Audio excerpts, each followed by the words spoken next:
In this section of the respiratory system chapter, we're going to consider the structures of the respiratory tract. Remember the brackets around ventilation and external respiration in the list of respiratory functions. Those are the ones that take place in these structures. The book presents the structures of the respiratory system in terms of the conductive zone and the respiratory zone. And I just want to concentrate on conduction, the moving of air in and out of the lungs, and I'll include the structure of the respiratory zone at the end of everything.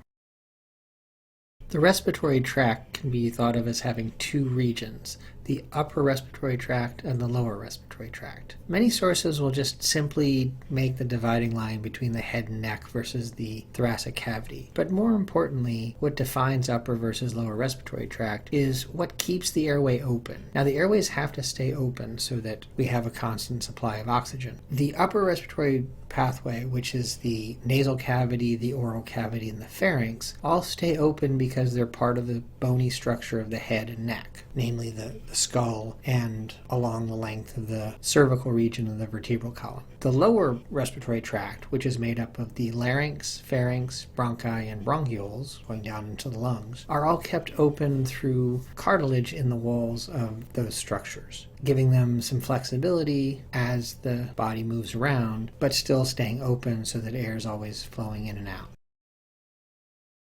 I want to run through some special aspects of the respiratory tract. To begin with, this micrograph shows us a pseudostratified epithelium, which is what we find lining the respiratory tract. Now, it doesn't actually line the entire respiratory tract. There's an area where the respiratory tract and the digestive tract overlap, namely the oral cavity and the inferior two-thirds of the pharynx. And in those locations, the digestive tract lining is more important because it's much more protective against the things that might be ingested. Besides there, we find the pseudostratified epithelium in the nasal cavity, the nasopharynx, the larynx, the trachea, the bronchi, and into the bronchioles. And then eventually, probably at the level of the bronchioles, that pseudostratified epithelium gently transitions down to a simple squamous epithelium, which is what lines the alveoli.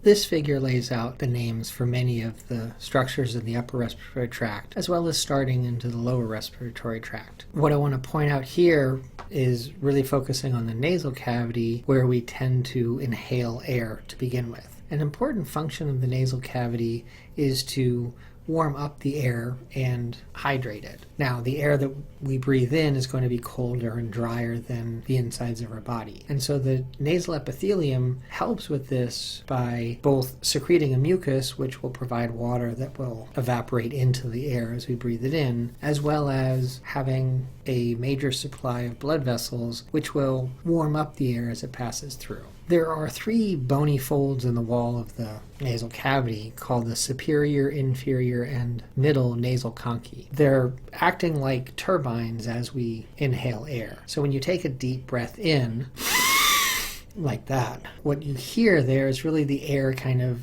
spinning through the turbine action of the nasal epithelium through the nasal cavity, where it's slowed down enough to be hydrated and heated up before it goes down into our body. To illustrate where the digestive tract overlaps with the respiratory tract, we can consider that the pharynx, or the throat, is separated into three different regions. There's the nasopharynx, represented in a light green here, next to the nasal cavity. There's the oropharynx in a bluish green here, next to the oral cavity, and the laryngopharynx in a purple next to the larynx. The oropharynx and the laryngopharynx are both part of the digestive tract, so they have to be lined with the digestive epithelium, stratified squamous epithelium, instead of the respiratory epithelium, a pseudostratified epithelium. The larynx is the beginning of the lower respiratory tract. Another way of thinking of how to define the lower respiratory tract is when we swallow, a flap of tissue called the epiglottis folds down over the lower respiratory tract, and it keeps food or whatever we're swallowing from going down the so-called wrong tube. The cartilage that defines the lower respiratory tract is in evidence here. The major cartilage that we see is called the thyroid cartilage, which makes up the anterior and lateral sides of the larynx. There's an opening towards the back where there's mostly soft tissue, so there's not cartilage there. But at the base of the larynx is a ring of cartilage called the cricoid cartilage. And sitting on top of that is the arytenoid cartilage, which pivots back and forth, opening and closing the vocal cords. This drawing represents a laryngoscopic view. You can use a fiber optic type camera to look down into the larynx, which is often used during intubation to make sure that the breathing tube that's being inserted goes between the vocal cords. This image is anterior face down. The tongue would be anterior to all of this. The vocal cords are painted white here because as a tissue they usually appear quite white. They don't have a blood supply going to them in any great amount because it's mostly dense, regular connective tissue. The glottis is the space across the vocal cords, including the gap in between. And for speech, we move the vocal cords back and forth in order to produce speech sounds by varying the pitch created by vibrations of the vocal cords when air is pushed across them. Next, I'm going to show you a YouTube video with a laryngoscope going while a woman is producing speech sounds, both speaking and singing. Pay attention especially to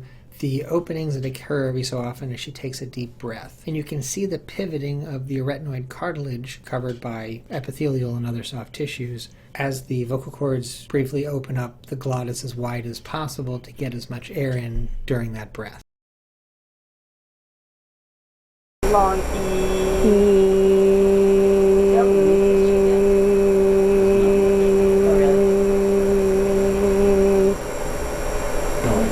Just breathe. Try not to clear your throat or swallow or cough. Just breathe.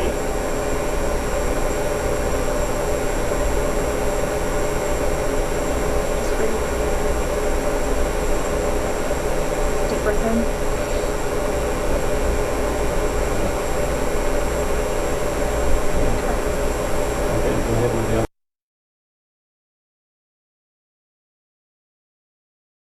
Oh, say, can you see by the dawn's early light what so proudly we hailed at the twilight's last gleaming?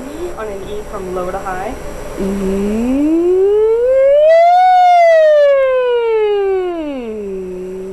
And start.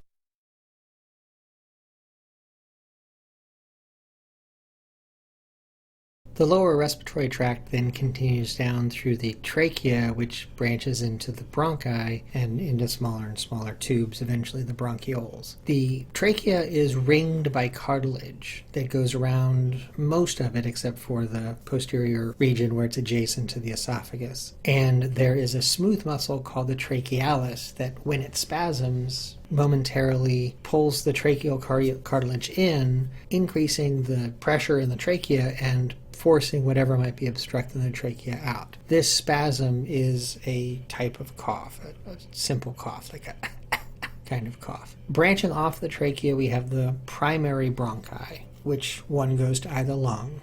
And then within the lung, the primary bronchi branch into secondary bronchi, one going to each lobe. 3 to the 3 lobes on the right lung and 2 to the 2 lobes on the left lung. Then branching off of that, not labeled in this picture, are the segmental bronchi, or the tertiary third level, what do you want to call it, bronchi, that go to each of the different segments within the lung. And then branching off of that are a series of smaller and smaller bronchi called interlobular bronchi that eventually give rise to the microscopic tubules called bronchioles that eventually finish out the bronchial tree, ending at the terminal bronchiole that give rise to the respiratory structures.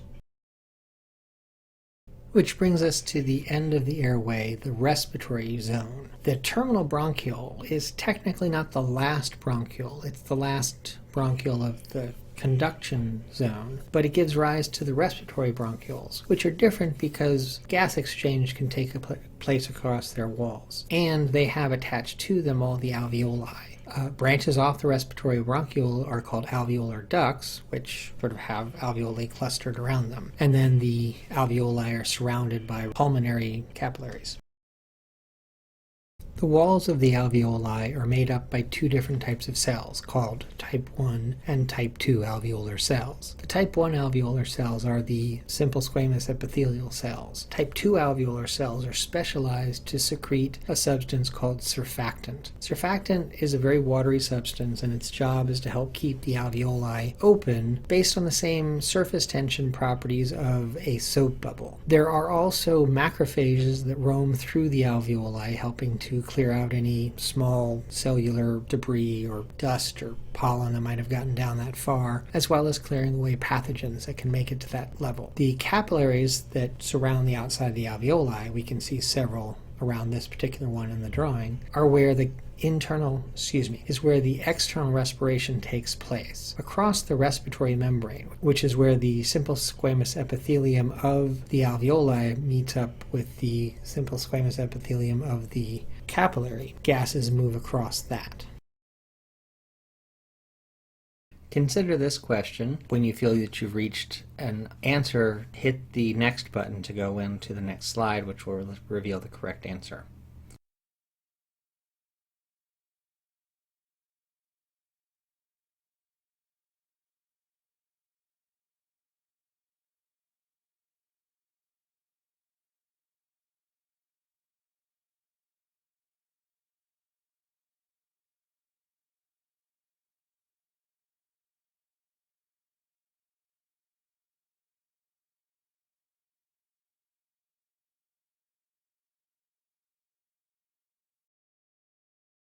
The definition of the lower respiratory tract really is those regions that are kept open because of cartilage in their walls.